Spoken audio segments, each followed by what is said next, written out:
Hey everyone, today I'm going to teach you how to record vendor bills in Gnucash. Without any further ado, let's get started. First, open your Gnucash application on your computer. Once the application launches, you'll need to wait a moment while your financial data loads up. This may take a few seconds depending on the size of your company file, so just give it a moment to fully initialize all your accounts and records. Once everything has loaded, direct your attention to the top part of your screen where you'll see the main menu bar.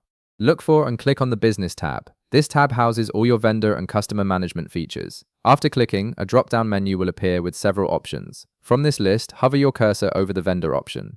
When you do this, the menu will expand to reveal additional vendor-related actions. From this expanded menu, click on New Bill. This is where you'll create and record all incoming bills from your suppliers and vendors. A new vendor bill window will now appear on your screen.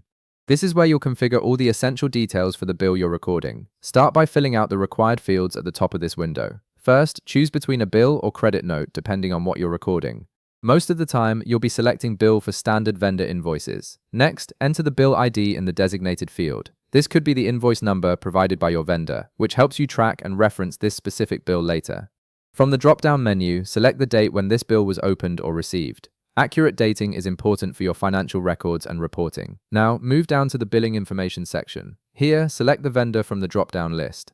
If you haven't added this vendor yet, you may need to create a new vendor entry first. You can optionally add a billing ID if your vendor uses one for their records. If applicable, you can also use the default chargeback project and set a customer for pass-through expenses. Additionally, there's a notes field where you can add any relevant information about this bill, such as payment terms or special conditions. Once you've filled out all the necessary information, click on OK to proceed.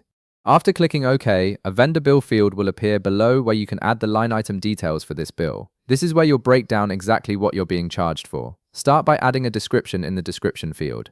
This should clearly state what product or service the charge is for. Next, select the appropriate action from the drop-down menu. This typically indicates the type of transaction or account category. Then enter the quantity of items or services being billed, followed by the unit price for each item. If applicable, you can also add tax information to ensure your records accurately reflect the total amount due, including any sales tax or VAT. Once you've configured all the fields for each line item on the bill, click on Save at the top part of your screen. This will record the vendor bill in your Gnucash system, making it part of your accounts payable and ensuring it's tracked for payment.